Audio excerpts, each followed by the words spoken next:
Weight cutting, man. What do you think about it? Alright, so weight cutting in boxing. I just feel like there's highs and lows for either weight cutting or weight bullying, stuff like that. Yeah. I'm all for it. I'm all for it. I just feel like don't kill yourself. Don't kill yourself trying to make a weight. I don't think it's worth it. You see it in boxing. You see a lot of weight bullies, but I feel like even in these past few weeks, we've seen a lot of deaths in boxing.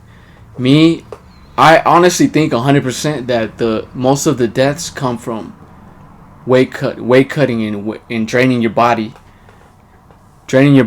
I feel like most of them deaths come from losing weight. Yeah. Because when you lose weight, you're losing a lot of water, right?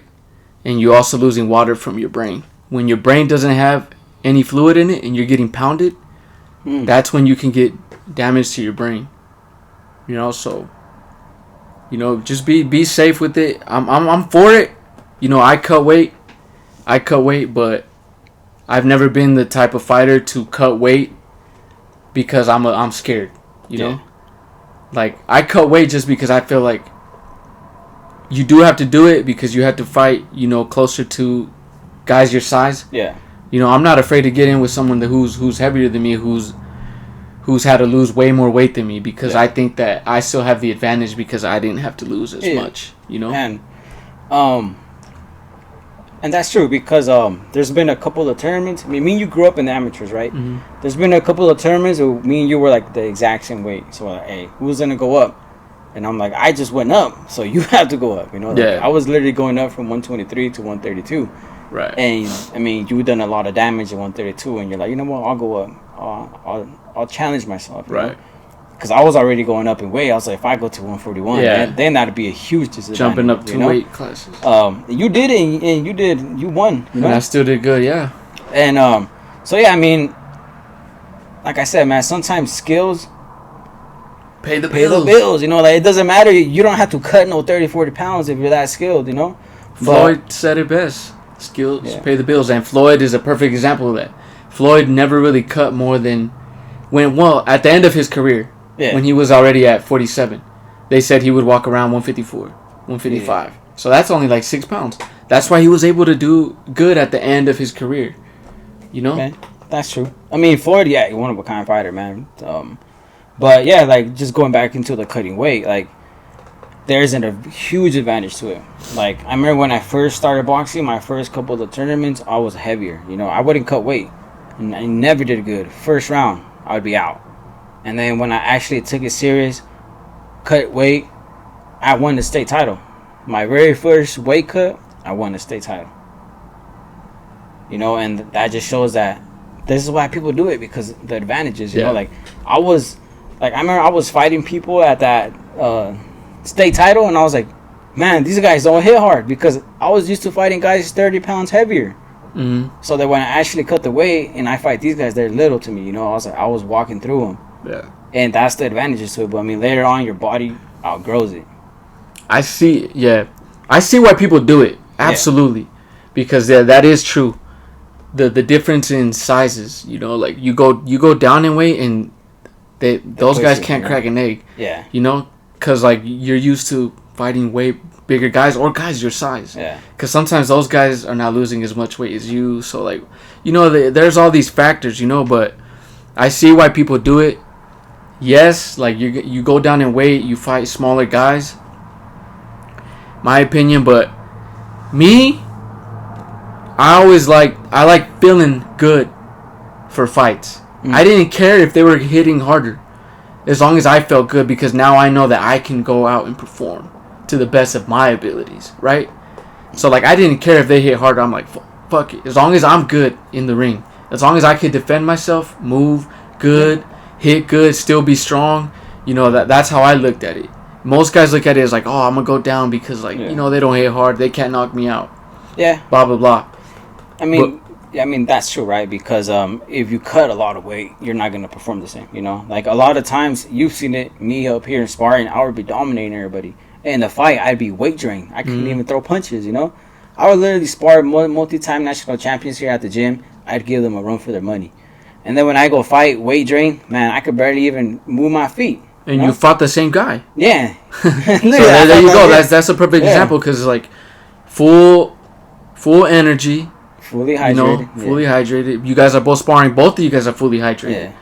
So that there you go. So that's a good sparring. But then in the fight, one guy had to lose more weight or whatever the factor was. But you didn't feel good because you lost a shit ton of weight. And you didn't perform the best. And the crazy thing was that at that time, I was actually trying to go below that weight class. So I was trying to make the lowest weight class in UFC boxing, which was 108. Right. Just to avoid the 114 because that guy at 114 was a 3-time national Golden Glove champion in 3 different weight classes, which has never been done before. The first one.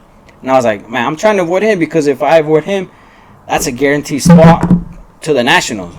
You know? Right. That's a guaranteed spot to the nationals. So I tried to make 108, but I remember here at the gym, I told you, I was like, bro, I'm about to faint. I was like, I can't do it anymore. I'm about to faint. I remember. And you're like, just go up. Just go up. You were like 8 ounces away from making it. But dude, I couldn't do nothing. I feel like one punch and I was about to faint. No, yeah, I've been there before too. That shit sucks. And then I was like, dude, I need to go up. And especially, I feel like in the amateurs is worse because you don't get the full 24 hours like you do at the pros. And then you have to fight again because that was a tournament. Yeah, and then that's even worse. The tournaments is worse. So like for amateurs, I don't recommend losing a lot of weight for amateurs. Amateurs, because you fight, head gets pounded, then you gotta weigh in it, lose weight again after your fight. Because a lot of people don't understand. So for the people that have never fought in their lives, there's an amateur tournament. In an amateur tournament, when you fight, you win, you gotta lose weight because you gotta weigh in again the next day. So every day that you win, you have to make weight again. So like after the first weigh-in, you probably go and eat and gain weight. Yeah. And fully hydrated, that's 10 pounds. After your fight, you probably lose about 5 or sometimes 4, sometimes only 2. It depends. If you stop someone, then you got to lose like 10 pounds. Then you gotta lose 10 pounds. So then you're getting wear and tear in your body. You're getting pounded, and then you gotta go lose weight again. So for amateurs, I don't recommend losing a lot of weight. You know, in amateurs, I used to fight closer to my walk around weight because I knew that I had to fight again, make weight again, fight again, make weight again. Because like in amateurs, I fought all the way up to 141, and in the pros, when I made my pro debut, I went to 126. So look at the difference. Yeah. You know, 141 walk around weight, 126 professional weight because I know that I have a full 24 hours, sometimes even more, to hydrate because sometimes the weigh-ins for pros are in the morning. Yeah. And so you have more than 24 hours to hydrate. So that makes a little bit more sense. You know, but in the amateurs, I wouldn't recommend losing a lot of weight. Oh, no, I mean, it definitely sucks. I remember for a tournament one time, I fought 4 times. And each day that I fought, I had to go run right after the fight. Couldn't hydrate, couldn't eat nothing. Just go straight for a run. And I remember in the semifinals, I was going up against the number 1 ranked guy in the nation. So that day, I'm like, man, I'm going to hydrate super good. And after the fight, I was like 10 pounds over. And then my coach told me, he's like, because I won that fight, right? Go on to the finals. And my coach is like, he's like, what, did you think you were going to lose? He's like, why'd you gain so much weight? I'm like, bro, I was getting ready for war, man. You know, I was like, I didn't care about if I had to run. But man, that whole day losing weight freaking sucked. But hey, I had to feel good, especially for that fight. Yeah, because I remember that fight ended in like a first or second round, right? So you weren't able to lose a lot of weight in that fight because it only lasted two rounds, I think. Yeah. 1 round, I don't remember. But yeah, like shit like that happens, so it's like you gotta be ready.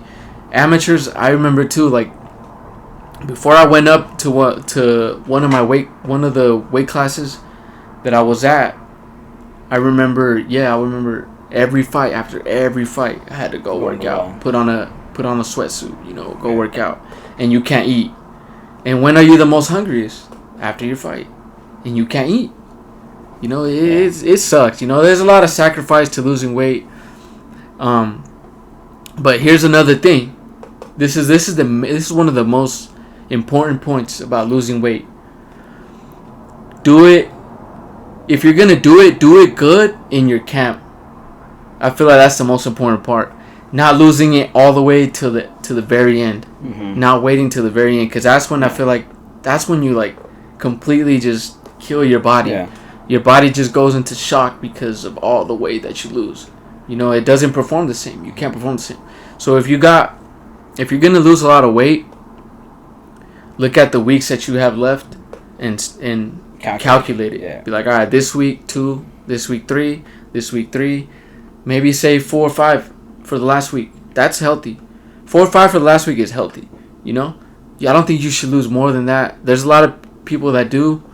There's a lot of people that know how to cheat the system, flushing your body, doing the water flush. You know, I never really did the water flush. You know, I would drink a lot of water in the last week, but I would lose naturally 5-6 pounds.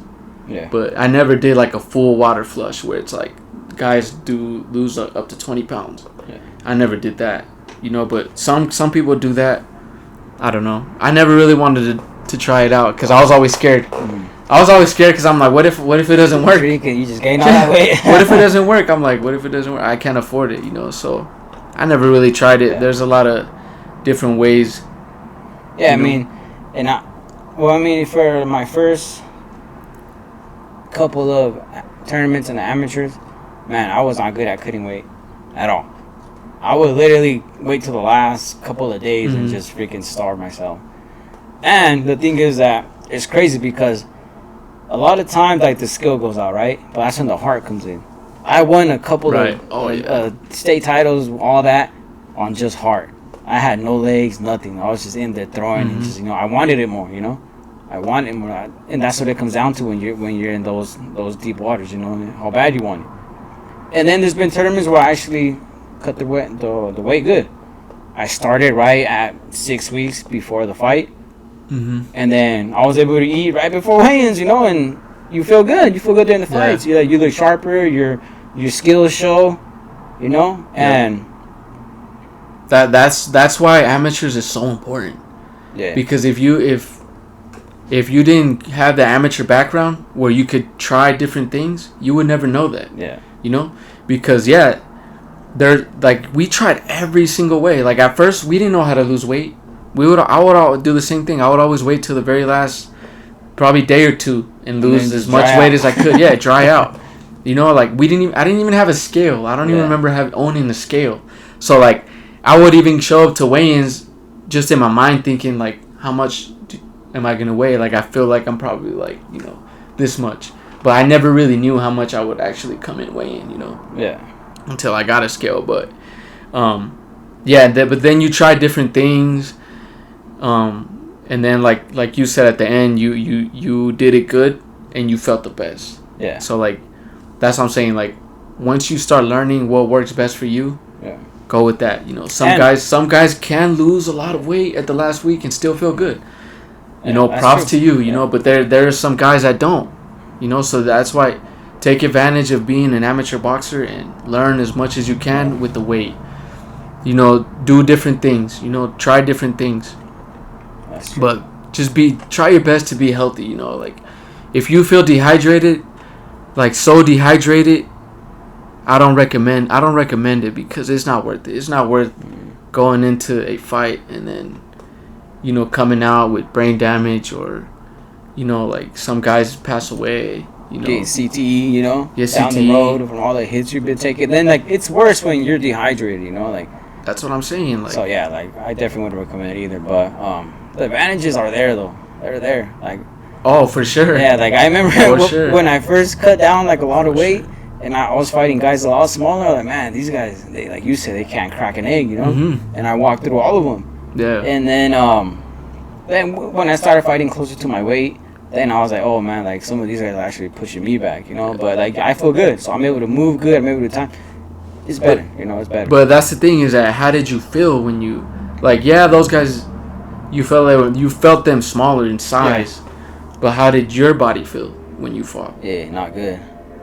And then the crazy thing is that, I mean, I might have won that whole tournament, but I was waiting like split decisions, because I was a weight drain fighter, but I was still winning, like I said, off of heart. Just off of probably size and heart. And heart. Because you were way bigger than them. Your punches probably looked stronger, and you were able to push them around. Yeah. Those are the advantages of losing weight and being a weight bully, Yeah. In the pros, it sucks more because they're able to gain more weight. Yeah. They have more time, so you can show up fighting at 130. I mean, example, 130. You guys both weighing at 130, and within 24 to 30 hours, your opponent might have gained 30 pounds. And I've had that happen in a fight before. And I only gained, literally, dude, I weighed myself. You were there. I weighed myself after the fight, and I gained like 4 pounds, 3 to 4 pounds. And that's because in my training camp, I was pretty much like up and down, but like 3-4 pounds. Yeah, and it shows right there. Yeah. And then my opponent, we heard him talking in the locker room next door to us, and he was like, "Oh, I'm probably about 160 right now." So we fought at 130. He's 160, and I'm probably weighing like 140. He's got 20 pounds advantage. Yeah. Yeah, because, I mean, those guys are weight bullies. I mean, yeah, they walk around at 160, 170, cut down to 130, That's crazy. Like, but I don't even know how they do it, but that's crazy. I don't know. I've never really understood, and I saw another fighter the other day post about it. He was, like, calling out weight bullies, and he was calling them scared and stuff like that. And this other fighter, he was like, weight bullies are just a bunch of scared fighters, Like, why don't you fight closer to your weight or around your walk-around weight? Like, what do you think about it? Do you think they're scared, or do you think they just want, like, an advantage, or? Yeah, I mean, I think, the advantage, I mean. It's just the advantage? That's what they're looking for. Because I don't think they're scared. I don't think any fighter is scared, Like, if you get in the ring, you're not scared, Like, I feel like there's some people that they would avoid. They're trying to avoid, like, oh, man, I'm not trying to fight him yet, or, stuff like that. But I don't think they're scared. I just feel like the advantages of it, Like, they're like, man, like, I'm beating everybody pretty easy because I'm cutting 30 pounds. I'm a much bigger fighter. So, yeah, they like the advantage. And I've been on both sides of that. Like, I've been a fighter that cuts 20, 25 pounds, walk through everybody, man. Their punches don't hurt, so I just keep coming. And I've been a fighter also. My very last fight, I was trying to go down to 132. And I ended up going up to the next weight class because that bracket was already full. So then I was alright. I mean, I'll go up and wait. And the very first guy that I fought, he barely made that 139 because like the next day. So I lost that, right? I lost. He was like also a nationally ranked fighter, and that was my first fight in like 4 or 5 years. And I fought right away one of the best guys in Team USA. And you saw that fight. I was doing really good the first couple of rounds. I was sharp. The only thing is that he was a weight bully. Yeah. He was just, like, he just kept coming and pushing me around. But the next day he didn't make weight because as an amateur you gotta keep fighting in. I mean, you gotta keep fighting. The next day this dude didn't make the weight. Yeah. And I was like, man, that's some BS. And you felt good, but he was just too big. Yeah, he was too big. Like your body felt good, but he was just big. The first round, like they give you the scorecards at the end of the round. They tell you I was winning that first round, and then I lost the next two. But I feel like the second round was still kind of close. The last round he came out. He came out using his weight, but he didn't make weight the next day, and I was like, damn. If no excuses, but I'm like, if I would have won that fight, then the next guy I saw him fight easy. So I probably would have went all the way to the finals in that tournament. But. Yeah, it happens, And that's what I like about these weight bullies, I'm like, they be cutting so much weight, sometimes I don't even make it. Yeah, I don't know. I really, if I was like an advocate for that stuff, for losing weight, fighters losing weight, I would say like, I wouldn't allow it anymore, because I feel like that's why a lot of fighters get hurt, and I feel like that's why a lot of fighters end up passing away. So how do you feel there's like a way to stop it? I feel like the only way is going to be having weigh-ins at the beginning of camp. If you're over 30 pounds or 40 pounds over the weight that you're going to fight within a certain amount of weeks, I feel like they should be like, no, we're not going to. I feel like the boxing commission should stop the fight right there and be like, nah, this guy cannot fight at that weight. You know, like he's too big. Mm-hmm. You know, I feel like there's a little bit of cheating in that. It's a little bit of cheating. I feel like the way to stop it is to, like I said, have weigh-ins, have pre-camp weigh-ins, and both of you guys got to be around the same weight. That's an even fight. If both of you guys have to lose 10 pounds for your fight, that's perfect. If both of you guys got to lose 15 pounds before your fight, that's perfect. That's an even playing field because both of you guys have to lose the same amount of weight. Yeah. Not one dude has to lose 30, 40. He's going to come down to your weight. You know, like, that's bullshit. Now, I was going to fight some dude in fucking April that walks around at 190. You know, and I walk around at 140. You know, that's bullshit. When it comes to fight night, yeah, that dude, he walks around at 190. He used to be a football player. You know? Yeah.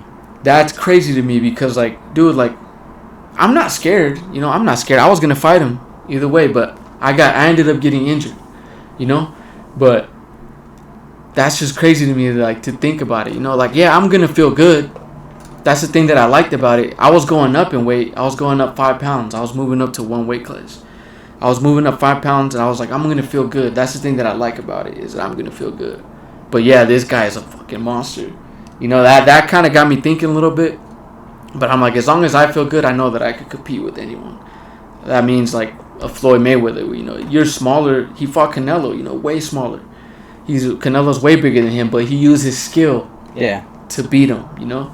And that's when it comes down to it, you know, when a fighter feels good, you have a better chance to defend yourself too. You know, you can use your legs. You got legs. Now you can move fast. You know, you got your head movement. Yeah, that's my opinion though. I don't know. I mean, when someone's coming down from 190, eventually they're gonna get your ass, man. You know, like. But what if they don't and you just outpoint them? You know, that's true. I mean. Cause yeah, Canelo could have clocked Mayweather good. Yeah, but I mean, styles make fights. Canelo had no chance, you know, just since the beginning. I feel like now, if they were to fight, Canelo with his skills and what he's learned throughout the years would have had it'd be a much better fight. Yeah, but back then, nah, man, he got schooled. Like, he had no chance whatsoever. It'd be a much better fight, but that kind of gets me thinking about Crawford Canelo. You know, that's a fight where we're gonna talk about next week. Yeah, but like. That's a kind of like a weight bully kind of fight because the smaller fighter's going up to fight the way bigger fighter. Yeah. How do you know what weight Canelo's gonna come in? 200 pounds.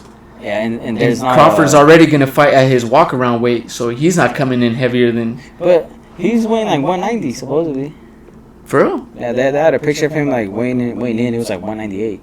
Dang. Well, then he was a weight bully his whole life then. Yeah. If he was walking around that much. And, I mean, I don't know if that was a real picture, but that's what it was 198 or 192 or something like that. But it was 190. That's crazy, guys. Y'all be safe out there making weight. You know, like. Yeah, guys. Make sure you stay hydrated out there. You know. Talk to your coach if you should do that weight class. You know, but it might be time to. Also, your body grows. You know, so if your body's growing, it might be time to go up to the next weight class. Yeah, you'll know, like, there's been a couple times I'm like, man, I gotta go up, you know, because if not, I'm about to pass out. Yes, sir. So, yeah, listen to your body, guys. You know, stay sharp out there. See you guys in that next episode. All right, y'all. Thank y'all for tuning in. Peace.